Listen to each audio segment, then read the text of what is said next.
going through, as we're going through the 1990 New Zealand Bill of Rights, Australia's got their new Bill of Rights that was brought into Parliament in 2017.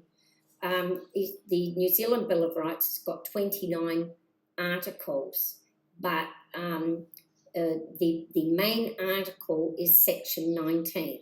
Section 19 binds New Zealanders to more than 607 articles at the United Nations. And with it, the Section 19 is called Freedom from Discrimination. Freedom from discrimination, which, what does it mean? Discrimination means, the original meaning was to choose for something or to choose against something. So if you had two little girls that were living at home, maybe a little 2-year-old and a 3-year-old, and you wanted to have a woman to come and take care of them, and you wanted to choose a woman, that would be illegal, because under the freedom from discrimination, that would be discriminating because you are choosing a specific person of female gender to come and take care of your children. So Section 19 is called Freedom from Discrimination, which means a freedom from choice, or an area where you will have no more choices. And if you go to the 607 articles that you are bound to by Section 19 in the New Zealand Bill of Rights, you will see that refugees or all the 370 million Indigenous people of the world are going to be guaranteed housing.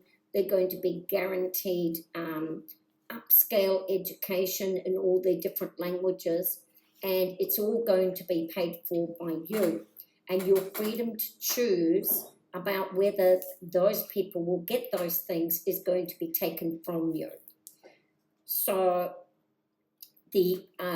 another word that we need to understand is the human rights. And what does WHO stand for? WHO, as opposed to the people's rights, the 1689 Bill of Rights, the English Bill of Rights, is called the people's rights, and that comes from the word people, P-E-O, or the peon slaves. They were peon slaves, and it drops the N and it adds P-L-E, and P-L-E stands for public legal education. So the people's rights came from the peon slaves, and then it's got P-L-E, which is public legal education.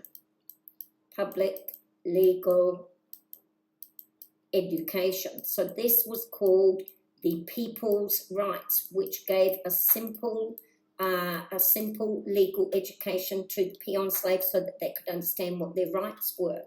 Now, human doesn't mean the same thing. The Human Rights Act at the United Nations.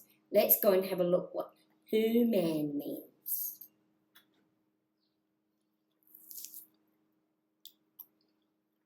So the Latin definition of who, H-U, without man.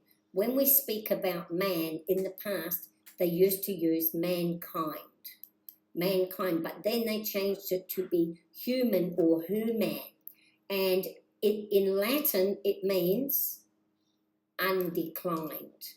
And the definition of it is that it is a food from God for the wandering Jews. And you might want to understand who is the God. Well, if you go down to look at who in Arabic, it is the meaning of he, and it is used for a name in a thing called Sufism. What it means is it is the third person to avoid attribution of a grammatical gender to Allah. So they don't want Allah to be named either male or female. So they use this word who. So these two groups are using the word who. And then if you look at our 1689 Bill of Rights, 1689 Bill of Rights. Bill of Rights is for the people that I just told you about. And the Human Rights Act at the United Nations is for the WHO man. And if you go and look at the 1689 Bill of Rights, it specifically tells you that those rights are for Protestants. And if you look at the WHO man's rights, you will see that those rights are for these other groups here that are not Protestants. And one of the key rights that we had as Protestants in the 1689 Bill of Rights is that all Protestants had the right to have arms to protect themselves against the laws of the WHO mans, because the WHO mans have decapitation laws against us. So the Protestants came up with the people's rights. So if you're following the New Zealand 1990 Bill of Rights, the freedom from discrimination binds you to the human rights of the UN. So these two rights are completely different.